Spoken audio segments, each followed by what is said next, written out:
My sister stole my wedding husband and got pregnant, but when she tried to move into our newly bought house, she was in for a surprise.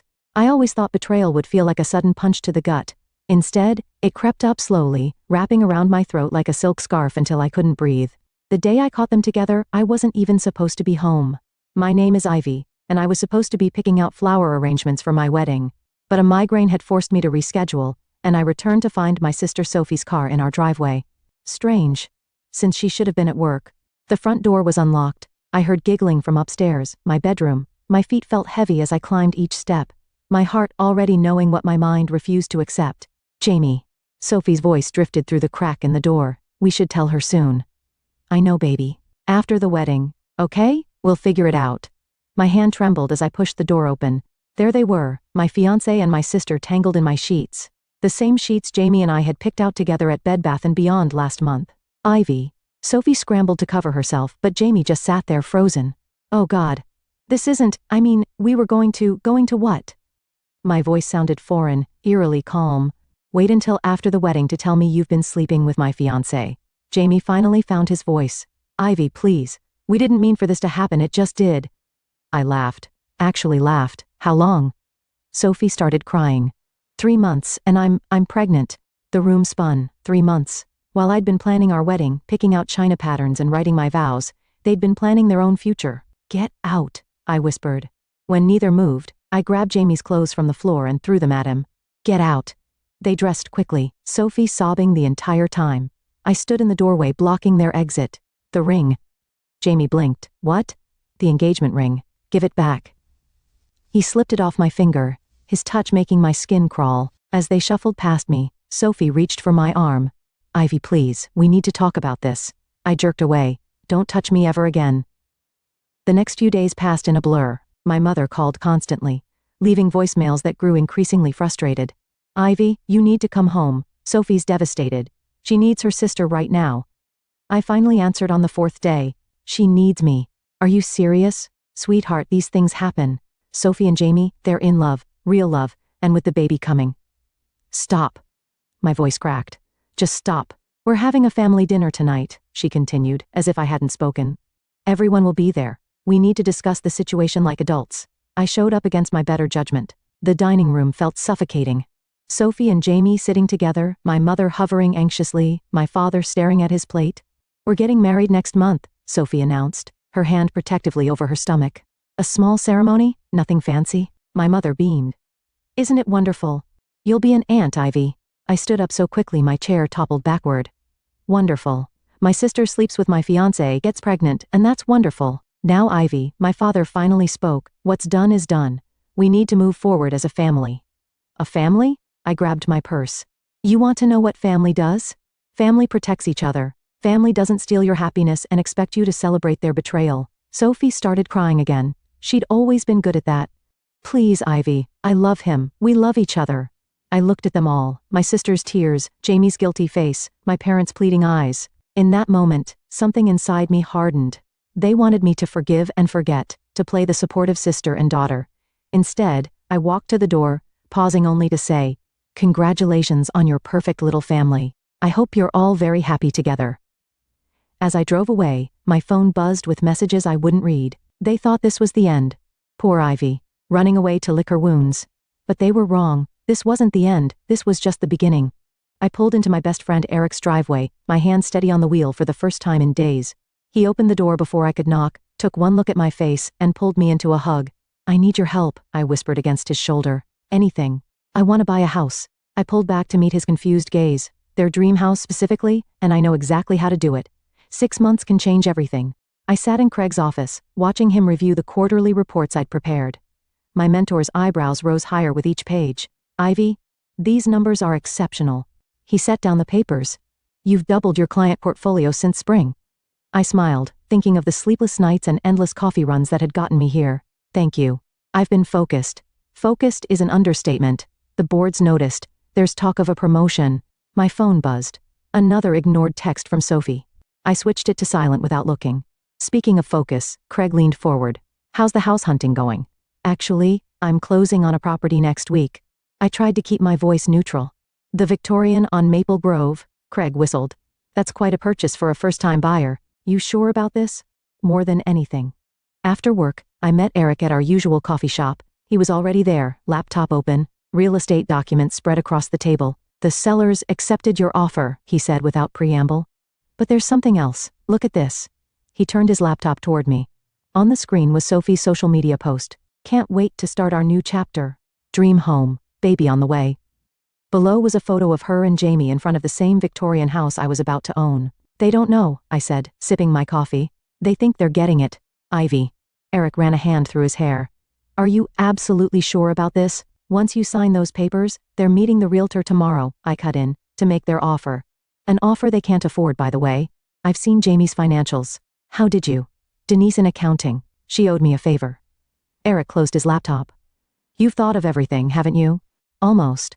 I pulled out my phone, showing him the invitation I just received. Sophie's having a housewarming party next month, for a house she doesn't own yet. My phone rang. My mother this time. I declined the call. They're going to hate you for this, Eric said quietly. They already do. They just pretend they don't. The next week passed in a blur of signatures and legal documents. I sat in my lawyer's office, pen hovering over the final paper. Once you sign, she said, the house is yours. All renovations and modifications will be at your discretion. I signed. Walking out, I bumped into Denise from work. Hey. I was just heading to your office. Did you hear about Sophie and Jamie? My stomach tightened. What about them? Their loan application was denied. They're devastated. Sophie's been crying all over Facebook about losing their dream home. I forced a sympathetic frown. That's terrible. I know, and with the baby coming, Denise lowered her voice. Your mom called the office looking for you, said Sophie really needs her sister right now. I'm sure she does. Back at my desk, I opened my email to find the contractor's quote for renovations. The amount would barely dent my savings. Unlike Sophie and Jamie, I'd been smart with my money. My phone lit up with a text from Eliana. Family dinner tonight, please come. They're announcing the baby's gender. I typed back, can't, working late. You can't avoid them forever, she replied. Watch me. That evening I stood in front of my new house, my house. The porch needed work, the paint was peeling, but it was mine. All mine. Eric pulled up in his car. Thought I'd find you here, just imagining the possibilities. I turned to him. Want to see inside? We walked through empty rooms that echoed with our footsteps. Sophie and Jamie had planned their whole future here. The nursery upstairs, the kitchen remodel, the garden parties. When are you telling them? Eric asked. Soon. I walked to the bay window, the one Sophie had gushed about on social media. They're having a girl, found out today. Ivy, don't. I pressed my hand against the cool glass. Don't make me feel guilty about this. They didn't feel guilty about what they did to me. My phone buzzed again. This time, I looked. It was Sophie's housewarming invitation sent to the entire family group chat. Join us in celebrating our new home. Can't wait to share this special moment with everyone we love. Eric read over my shoulder. She still doesn't know. No. I smiled, remembering the renovation schedule I'd just approved, but she will. Very soon, I took one last look around what would have been their dream home. In days, the contractors would arrive. In 31 days, Sophie and Jamie would realize exactly what they'd lost. And I would be there to watch it all unfold. You're different lately, Denise said, studying me over lunch. Calmer, almost scary calm. I stirred my salad, watching lettuce leaves swirl like tiny green boats. I'm just focused on work. Please, you're plotting something. She leaned closer. Spill. Before I could respond, Sophie walked into the restaurant, her baby bump now obvious under her flowing dress. I ducked behind my menu, but it was too late. Ivy, she waddled over, Jamie trailing behind her. I've been trying to reach you for weeks. I've been busy. I kept my voice light, professional. The restaurant was full of my colleagues. Congratulations on the gender reveal. You'd know more if you'd come to family dinners. Sophie pulled up a chair uninvited. We miss you. Jamie stood awkwardly beside her. Hey, Ivy. I ignored him, gathering my things. Sorry, I have a meeting. Wait. Sophie grabbed my arm. The housewarming party. You're coming, right? We found another house, even better than the Victorian. Everything happens for a reason, I met her eyes. Does it? Of course, like me and Jamie, sometimes the universe knows better than we do. Denise choked on her water. The universe. I stood up. Right. Well, I wouldn't miss your housewarming for anything. Outside, Denise caught up with me. Okay. What was that? You look like you were about to either cry or commit murder. Neither. I checked my phone, an email from the contractors confirming next week's start date. I'm just giving the universe a little help. Back at the office, Eric was waiting by my desk. Emergency best friend meeting. Now he dragged me to the stairwell, our usual spot for private conversations. I just overheard Jamie on the phone. He's in trouble, Ivy. Big trouble. What kind of trouble? Gambling debts. He's been betting on sports games, losing big. That's why they couldn't get the house loan. I leaned against the wall. Does Sophie know? No. He's telling everyone they chose a different house because it's better for the baby. Eric ran a hand through his hair. This changes things, right? Changes what? Your plan. I mean, they're already suffering. Maybe that's enough. I thought about my mother's voice messages, all about how Sophie needed support, how blessed they were, how I needed to move on. About Jamie's hand on my sister's stomach at the restaurant, the same hand that used to hold mine. No, I said, it's not enough. That night, I drove past their current apartment. The lights were on, shadows moving behind curtains. They looked happy, normal, like they hadn't destroyed someone else's life to build their own. My phone rang. Eliana? Before you say no, she said when I answered. Hear me out, family brunch, Sunday, just you and me. And okay, yes, Sophie and your mom will be there. But so will I, running interference, please. I hate being stuck between everyone. I sighed. Fine, 1 hour. Sunday arrived, too quickly. I walked into the cafe to find Sophie already crying. These hormones, she sniffled as I sat down. I'm just so happy you came. My mother beamed. See, this is what family does. We come together. Eliana caught my eye and mouthed, sorry. So, Sophie wiped her eyes. The new house is perfect. The owners accepted our offer right away. Jamie says it's meant to be. When do you move in? I asked, knowing the answer. 3 weeks. Just in time to set up the nursery before I get too big. She pulled out her phone. Want to see the photos? The previous owners are doing some renovations before we move in. I looked at the pictures, my house, my renovations. Lovely. We're thinking of calling her Ivy, Sophie said suddenly, after you, to show there are no hard feelings. The cafe went silent. Even my mother looked uncomfortable. No, I said quietly. You don't get to do that. But, you don't get to steal my life, and then name your baby after me like it makes everything okay. Sophie's lower lip trembled. I thought you'd be honored. Honored? I stood up, my chair scraping loudly. You want to honor me? Try not sleeping with my fiancé next time. Ivy? My mother hissed. People are staring. Let them stare. I grabbed my purse. I'm done pretending everything's fine. Eliana followed me outside. That was intense. It's about to get more intense. I showed her the contractor's schedule on my phone. They start tomorrow. The renovation that Sophie thinks the sellers are doing? Exactly. She studied me for a long moment. You know this won't make you feel better, right? Maybe not. I watched through the window as Sophie cried on our mother's shoulder. But it'll make them feel worse. And right then, that was all that mattered. Eliana's birthday party felt like walking into a minefield. The backyard was filled with familiar faces, all pretending not to watch me as I navigated through the crowd. Eric squeezed my hand reassuringly. We can leave any time, he whispered. Not yet. I spotted Jamie by the drinks table, checking his phone with a worried expression. This is getting interesting. Sophie waved from her seat of honor, surrounded by gift bags full of baby items. Trust her to hijack someone else's birthday party. Ivy, come feel the baby kick. I'm good. I grabbed a glass of wine, watching Jamie slip away to make another phone call. Eliana appeared beside me. He's been doing that all afternoon. Sophie thinks he's handling work stuff. Bookie stuff, more likely, I muttered. What? Nothing. I forced a smile as my mother approached. Ivy, darling, Sophie's about to open the presents. Come sit with us. Actually, I raised my voice slightly. I'd love to hear more about the house, Sophie. The renovations must be almost done. Sophie brightened. Oh my God, yes. The contractors have been amazing. They're painting the nursery this gorgeous shade of lavender. Contractors, Jamie interrupted, returning from his call. His face had gone pale. What contractors? The ones doing the renovations before we move in. Sophie frowned. You said the sellers arranged everything. Jamie tugged at his collar. Right, of course. I sipped my wine, watching him squirm. He hadn't arranged anything, couldn't have, since he didn't own the house. I wondered how long he could keep up the lie. Show everyone the nursery photos, Sophie urged. Jamie's phone rang again. Sorry, I need to take this. I followed him around the corner of the house, staying just close enough to hear. I know I'm late on the payment, he hissed into the phone. The house fell through, okay? But I've got another plan. No, please, just give me 2 more weeks. Problems? I stepped into view. He jumped, ending the call. Jesus, Ivy, were you spying on me? Karma's a funny thing, isn't it? I leaned against the wall. 1 minute you're on top of the world, the next, what's that supposed to mean? Nothing. I smiled. Just thinking about how quickly things can change. Houses slip away, debts pile up. His eyes narrowed. What do you know? I know Sophie would be devastated to learn about your gambling. Almost as devastated as I was when, there you are. Sophie waddled around the corner. What are you two talking about? The house, I said smoothly. Jamie was just telling me about all the special features. the bay window, the vintage fireplace, the original hardwood floors. Isn't it perfect? Sophie beamed. We're so lucky. The master bedroom has this amazing crown molding. That's being replaced, I cut in. Jamie's head snapped up. What? Oh, you didn't know. The contractors are replacing all the crown molding, and the hardwood floors, and that vintage fireplace, gone by Thursday. Sophie's face fell. But we chose that house because of those features. Jamie, you said nothing was being changed. He shot me a panicked look. There must be some mistake. No mistake. I pulled out my phone, showing them the contractor's latest photos. See?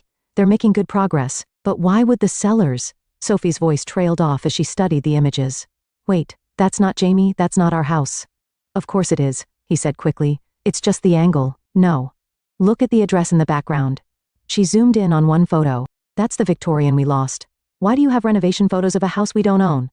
I watched the color drain from Jamie's face as his house of cards began to collapse. Someone else bought it, he stammered. The loan, we couldn't. Then why are you acting like we're moving in? Sophie's voice rose. Why are there contractors? Why did you let me plan a housewarming party? Other guests were starting to stare. My mother hurried over. What's going on? I'd like to know that too, Sophie said, tears streaming down her face. Jamie. He opened his mouth, closed it, then turned and walked quickly toward his car. Jamie. Sophie tried to follow but stumbled. My mother caught her arm. What did you say to him? My mother demanded. I shrugged, just the truth for once. Sophie sank into a nearby chair, one hand on her stomach. I don't understand. We picked out paint colors, we measured for curtains. How could he lie about this? I caught Eric's eye across the yard. He nodded slightly. My cue to leave before the real storm hit. Happy birthday, Eliana, I called out, heading for the gate. Thanks for having me. Behind me, I could hear Sophie's sobs, my mother's soothing murmurs, and the growing whispers of gossip. Phase 1 was complete. Now, for the real surprise, the contractor's boots echoed through the empty house as he showed me the progress. We've gutted the master bedroom and nursery as requested. The new fixtures arrived tomorrow. I ran my hand along the exposed beams, all that remained of Sophie's dream nursery. Perfect. And the timeline? We'll be done 2 days before their supposed move-in date. He checked his clipboard. Though, I still don't understand why we're renovating exactly what they wanted to keep. Sometimes people don't know what they really want, I said, stepping over a pile of vintage crown molding. Until it's gone. My phone buzzed, Eliana calling.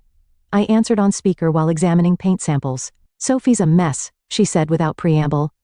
Jamie finally came clean about the gambling. She's staying with your parents. How much does he owe? Enough that they're selling her engagement ring, the one he gave her after, I selected a deep charcoal for the master bedroom. Sophie hated dark colors. Karma's working overtime. This isn't funny, Ivy. She's pregnant and homeless. She's not homeless. She's at mom and dad's, probably being told how none of this is her fault. A crash from upstairs made me jump. The contractor shouted down, sorry, just removing that built-in bookcase. Where are you? Eliana asked suspiciously. Working late. I hung up before she could ask more questions. The next morning, I arrived at work to find Denise waiting at my desk. You will not believe what I just heard. Try me. Jamie's been embezzling from the company, small amounts, but it adds up. He thought he could gamble it back before anyone noticed. I set down my coffee. How much? Enough for prison time. She leaned closer. He's cleaning out his desk right now. I walked to the break room, timing it perfectly to refill my cup as Jamie packed his personal items into a cardboard box. Our eyes met across the room. Happy now? He asked quietly. Not yet, I know you're behind this somehow. He stepped closer. The house, the contractors, the audit that caught the missing money. Prove it. His hands clenched around his box. I loved you once, No, I corrected him. You loved what I could give you. Stability, status, a future. Then Sophie offered something more exciting. She needed me. And now, I gestured at his box. Does she still need you? An unemployed gambling addict with possible prison time. Security arrived before he could respond, escorting him out. I watched from my window as he loaded his box into his car, then pulled out my phone to check the contractor's latest update. The Victorian was transforming daily. Gone were the vintage details Sophie had swooned over, replaced by modern fixtures and stark colors. The garden she'd planned to plant was now a concrete patio. Eric texted, saw Jamie being escorted out. You okay? Better than okay, I replied, coming to see the house later. Someone should witness your descent into supervillainy. That evening, Eric walked through the renovation with me, shaking his head at each change. You're really going scorched earth with this. They wanted their dream home. I showed him the plans for the industrial-style kitchen, replacing Sophie's hoped-for farmhouse design. Dreams change. Speaking of changes, he pulled out his phone showing me Sophie's latest social media post. A tearful announcement about postponing the housewarming due to unforeseen circumstances. Unforeseen, I scoffed. She should have seen everything coming the moment she decided to sleep with my fiancé. And what about your parents? They're caught in the crossfire. I remembered my mother's voice messages all about supporting Sophie, understanding Sophie, forgiving Sophie. They chose their side. My phone lit up with a text from an unknown number. It was Jamie. Please, she's pregnant. Just tell me who bought the house. We can work something out. Still taking calls from your ex. Eric peered over my shoulder. Not for long. I blocked the number, then opened my email to approve the final renovation changes. You know, Eric said carefully, there's still time to stop this. Sell the house, take the profit, start fresh somewhere else. I walked to the bay window, the last original feature left. Tomorrow it would be replaced with floor-to-ceiling modern glass. They took everything from me, I said quietly. My future, my family, my trust. Now I'm taking something back. And after, when the house is done and they're broken, what then? Before I could answer, headlights swept across the window. A familiar car pulled into the driveway. Is that? Eric moved beside me. Sophie stepped out of her car, staring up at the house. My house, with tears streaming down her face. Showtime, I whispered, heading for the door. What are you doing here? I called from the porch, making Sophie jump. Ivy. She squinted through the darkness. What are you? Why are you in our house? Your house. I stepped into the light. That's interesting. Show me the deed. Sophie's hand went protectively to her stomach. Her default move lately. The sellers never accepted your offer, I finished, because they'd already sold it to someone else. Understanding dawned slowly across her face. No, you didn't. I pulled out my keys, dangling them in the moonlight. Want a tour? She followed me inside, gasping at each renovation. The exposed brick she'd loved was now covered in sleek white paint.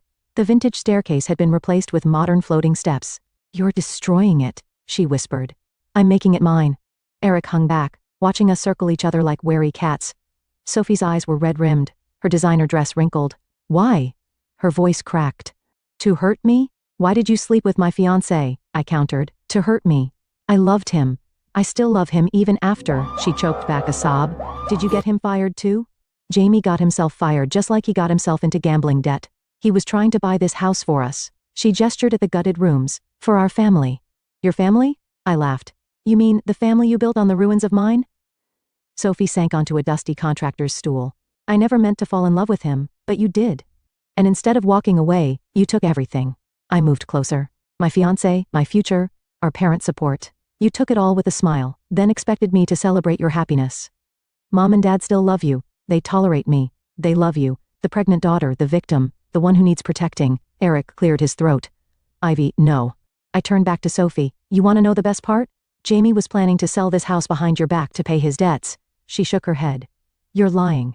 Check his phone. Check the messages from his bookie. Ask him about the company money he stole. Sophie's face crumpled. Stop it. The perfect life you stole from me, it's falling apart and I get to watch. I'm your sister. You stopped being my sister the moment you chose him over me. A loud crash from upstairs made us all jump. The contractor appeared at the top of the stairs. Sorry to interrupt, but we need to discuss the nursery demolition scheduled for tomorrow. Sophie stood up so quickly she stumbled. Eric caught her arm. You're destroying the nursery. Her voice was barely a whisper. It's my house. I shrugged. I can do whatever I want with it. She reached for her phone with shaking hands. I'm calling Mom. Go ahead. Tell her how the sister she thinks is bitter and lonely actually owns your dream home. Tell her how your perfect husband is a thief and a gambler. Tell her everything. Instead of dialing, Sophie sank to the floor, sobbing. Eric shot me a concerned look. Maybe we should get her out of my house. Good idea. But as I moved to help her up, Sophie grabbed my arm. Please, we can fix this, all of it. I'll leave Jamie. I'll tell Mom and Dad the truth. Just please don't take our home. For a moment, I wavered. She looked so small, so broken. My little sister, the one I'd protected since childhood. Then, I remembered finding her in my bed with Jamie. Remembered her pregnancy announcement at my cancelled wedding venue. Remembered every family dinner where she played the victim while I was cast as the villain. Your home. I stepped back. This was supposed to be my home with Jamie, before you took that future and made it yours. Ivy, get out. When she didn't move, I raised my voice. Get out. Eric helped her up, guiding her toward the door. She paused in the doorway, one hand on her stomach. You know what's worse than having something stolen from you? She asked quietly. Becoming the kind of person who enjoys stealing from others. The door closed behind them with a final click. I stood in my gutted house listening to Sophie's car start up and drive away. My phone buzzed, a text from the contractor. Nursery demolition still on for tomorrow. I stared at the message for a long moment, Sophie's words echoing in my head. Then I type back, proceed as planned. Because some wounds run too deep for mercy. The morning of Sophie's housewarming party dawned bright and clear.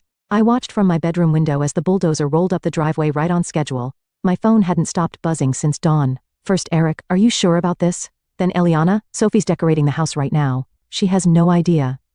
Finally, my mother. Please don't do anything foolish today. I didn't respond to any of them. At exactly noon, cars began arriving. I recognized them all. Family, friends, colleagues. Sophie had invited everyone to witness her perfect life. Ready? Eric asked, appearing beside me. I straightened my blazer and grabbed the envelope from my desk. Time to crash a party. We walked across the street, just as Sophie was welcoming guests on the front porch. She froze when she saw me. You're not supposed to be here. Actually, I smiled. You're not supposed to be here. The bulldozer's engine roared to life. Sophie spun around, her face draining of color as it approached the pristine front lawn. What's happening? My mother pushed through the crowd. Ivy, what have you done? I pulled the papers from my envelope. I'm renovating my property. Your Jamie appeared looking haggard. What do you mean your property? She owns it. Eric's voice carried across the suddenly silent gathering. She bought it months ago. Sophie swayed on her feet. But we signed the papers yesterday. The realtor. Show me. I held out my hand. Show me these papers. Jamie stepped forward. I have them right here. No, Sophie interrupted. You said you had them, but I never saw them. I never actually signed anything, did I? The bulldozer inched closer to the freshly planted garden. Jamie, Sophie's voice rose. Did you lie about the papers too? He backed away. I can explain. Explain what? I pulled out another document. The gambling debts? The embezzlement? Or how you plan to sell this house, my house, to pay it all off? Gasps rippled through the crowd. My mother pressed a hand to her chest. That's not true, she whispered. Jamie would never check his phone, I suggested. Or better yet, ask his bookie. He's right there. I pointed to a man hovering at the edge of the gathering, who quickly turned and hurried away. Jamie lunged for his car, but Eric blocked his path. Running again? You did this, Jamie snarled at me. You set me up. No. I handed the eviction notice to Sophie. You did this to yourself, just like you did this to her. Sophie stared at the paper, tears splashing onto the legal text. All those renovations you knew the whole time. I bought this house the day after you announced your pregnancy. I turned to address the stunned crowd. The day I learned my sister and ex-fiancé had been sleeping together for months. Ivy, my mother stepped forward. This is cruel. Cruel, I laughed. Was it cruel when you told me to be happy for them? When you celebrated their betrayal? When you made me the villain for not forgiving them? The bulldozer's blade touched the first flower bed. Sophie screamed, "Stop it, please. Why should I?" I moved closer. You didn't stop when I begged you to, when I asked why my sister would do this to me. I'm sorry. She fell to her knees sobbing. I'm so sorry, Ivy. Please don't destroy our home. It was never your home. I signaled the bulldozer driver. It was my future you destroyed. Now, I'm just returning the favor. Jamie tried to run again, but two men in suits blocked his path. James Fletcher, one flashed a badge. We need to discuss some financial discrepancies at your former workplace. As they led Jamie away, Sophie crumpled the eviction notice in her fists. Where are we supposed to go? That's not my problem. I turned to leave, then paused. Oh, and Sophie, don't name your baby after me. She deserves better than that. The crowd parted as I walked away, whispers following in my wake.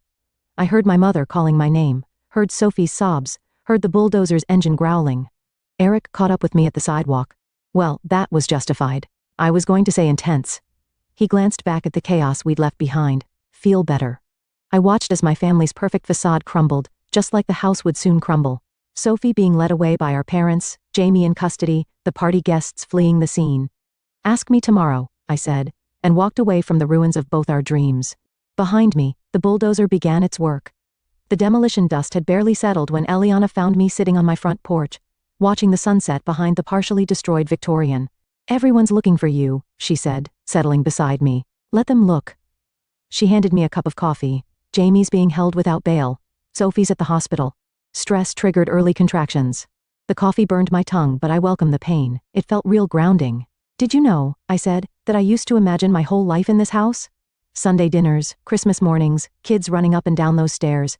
And now I'm going to sell it as is. I gestured at the demolished garden, the exposed beams, the chaos I'd created. Let someone else build something new from the wreckage. My phone lit up, my mother calling again. This time I answered. Where are you? She demanded. Home. This isn't funny, Ivy. Your sister needs you. No, I said quietly. She doesn't, and neither do you. I hung up as Eric's car pulled into the driveway. He carried a box of my old photos, the ones I'd left at my parents' house. Your mom dropped these off at my place, he said. Think she was hoping to find you there. I pulled out a photo, Sophie and me as kids, matching Halloween costumes. We used to be inseparable. People change. No, I crumpled the photo. People reveal who they really are. Eliana's phone buzzed. She read the message, then looked at me carefully. Sophie lost the baby. The words hung in the air like the demolition dust. I waited to feel satisfaction, victory, something. Instead, I felt hollow. Ivy, Eric touched my arm. Talk to us. I wanted them to hurt like I hurt. I stared at the ruined house, but this isn't what I wanted. What did you want? I don't know anymore. Headlights swept across the lawn as another car approached. Sophie stepped out, looking pale and small in her hospital gown. You shouldn't be here, Eliana started. But Sophie held up a hand. I need to say something. I stood facing my sister across the debris-strewn yard. She looked at the destruction around us, then back at me. I deserved this, she said softly. All of it. I destroyed your life because I was jealous. You had everything. The perfect fiancé, the perfect future. I wanted to prove I could take it all away. Sophie, let me finish. She wrapped her arms around herself. I told myself it was love that Jamie and I were meant to be, but really I just wanted to win. To be the sister everyone chose for once. They always chose you. No. She shook her head. They needed to take care of me because I was a mess. But you are the strong one, the successful one, the one they were proud of. I looked at the house. Really looked at it. The demolished parts, the renovations, the ruins I'd created to make them suffer. I became exactly what they thought I was, I whispered. Bitter, vengeful, cruel. We both did. Sophie wiped her eyes. I lost everything today. Jamie, the baby, our parents' trust. But the worst part, I lost you long before that. The day I decided my jealousy was more important than my sister. Eric and Eliana backed away, giving us space. In the growing darkness, Sophie and I stood among the ruins of both our lives. I can't forgive you, I said finally. I know, but I don't want to hate you anymore. She nodded, tears streaming down her face. What happens now? I looked at the bulldozer, still waiting for tomorrow's demolition. At the house that had become a monument to revenge rather than healing. Now, I said, we both start over separately. Will you ever talk to me again? Maybe? Someday. When it doesn't hurt to look at you. She turned to leave, then paused. For what it's worth, I'm sorry. Not because I got caught, or because everything fell apart, but because I broke something that can never be fixed. I watched her drive away, then turned to Eric and Eliana. Call the contractor, tell him to stop the demolition. You're keeping the house? Eric asked. No. I took one last look at the Victorian. My dream home. My instrument of revenge. My prison of bitterness. I'm going to restore it. Not for Sophie, not for revenge, but for me. Then I'm selling it and moving somewhere new. Running away? Eliana asked. No. I smiled, feeling lighter than I had in months. Moving forward, because sometimes the best revenge isn't destruction. It's rebuilding yourself from the ruins others left behind.